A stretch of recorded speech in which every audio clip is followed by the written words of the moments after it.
Bonjour et bienvenue dans cette nouvelle vidéo, dans cette série de vidéos pour répondre aux questions que vous aurez probablement à l'examen du marketing. D'accord? Donc on est arrivé à la deuxième question. Au cas où vous aurez cette question à l'examen, à présenter le processus d'achat. Voilà, donc comment vous allez répondre. Donc c'est ce qu'on va voir dans cette vidéo. D'accord? Donc à titre de rappel, dans cette série de vidéos, je vous donne la réponse des questions que vous aurez probablement à l'examen. Donc je vous explique, je vous donne la réponse d'une manière qui est détaillée, d'une manière qui est facile, avec des exemples. D'accord? Donc pour répondre à cette question, présenter le processus d'achat, qu'est-ce que vous allez écrire? D'accord? Donc voilà, déjà ce qu'il faut comprendre, c'est que voilà, pourquoi vous allez poser la question, qu'est-ce que ça veut dire processus d'achat?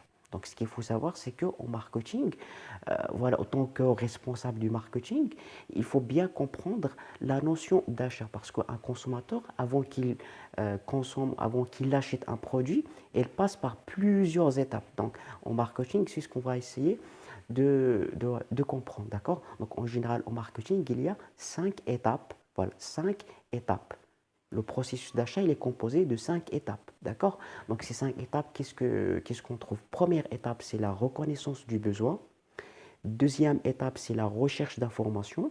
Troisième étape, c'est l'évaluation des options. Quatrième étape, c'est la décision d'achat. Et la cinquième étape, c'est l'évaluation d'achat. Donc, je vais essayer de vous expliquer chaque étape avec un exemple pour que vous arriviez à bien comprendre. Donc, en parallèle, je vous expliquer ce qu'on trouve dans chaque étape. Je vais vous expliquer avec un exemple. D'accord? Donc, c'est 5 achats. Avant, chaque consommateur achète un produit, il passe avec ces 5 étapes. Première des choses, il doit avoir un besoin. Deuxième des choses, il recherche des informations. Il évalue les informations. Puis, il l'achète et par la suite, il évalue son achat. D'accord? Première des choses, qu'est-ce que ça veut dire? Reconnaissance de besoin. Bon, les connaissances de besoin, c'est la première étape d'un processus d'achat. C'est la première des choses, c'est-à-dire, c'est le besoin. Dès que on a un besoin, dès que on se sentit qu'on on veut avoir quelque chose, donc on pense à acheter. Par exemple, moi, j'ai le besoin d'un téléphone, j'ai le besoin de prendre des photos, j'ai le besoin de faire des appels, j'ai le besoin de naviguer sur Internet dans une seule appareil, c'est le téléphone. Donc, j'ai le besoin du téléphone, je veux un téléphone. Qu'est-ce que je vais faire?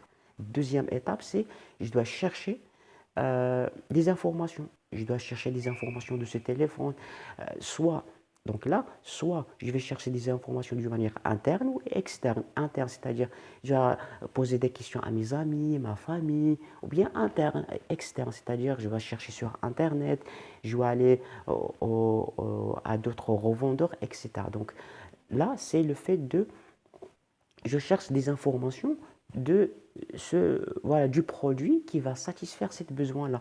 Je dois poser des questions à mes amis. Que pensez-vous d'un téléphone qui me convient? Je dois chercher le prix. Je cherche sur Internet la meilleure produit, la meilleure téléphone, etc. Donc, deuxième étape, c'est je cherche les informations. Je les cherche, je collecte les informations. Troisième étape, c'est l'évaluation. Il y a la comparaison des informations que j'ai eues. Là, qu'est-ce que ça veut dire? C'est que je compare toutes les informations que j'ai. Euh, je peux trouver un iPhone qui coûte 1000 euros, je peux trouver un Samsung qui coûte 400 euros, je peux trouver un Nokia qui coûte 100 euros. Donc là, je compare toutes les options que j'ai. D'accord? Donc c'est ça la troisième étape. La quatrième étape, c'est la décision d'achat. Après que j'ai évalué tous les achats, toutes les informations, je décide d'acheter le téléphone qui me convient.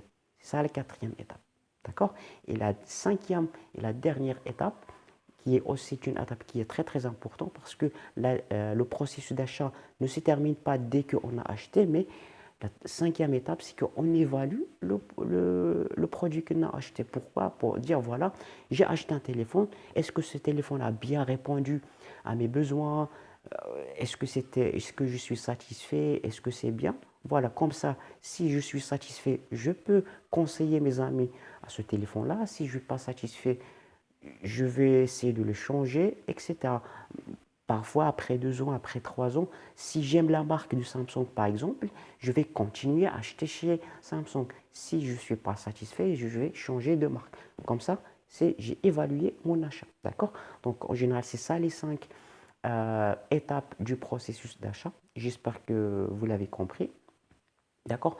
Donc voilà, c'est la fin de cette vidéo. J'espère que vous l'avez compris. Si vous avez d'autres questions, vous pouvez me les dire dans les commentaires. Allez, je vous dis bon courage et à la prochaine vidéo.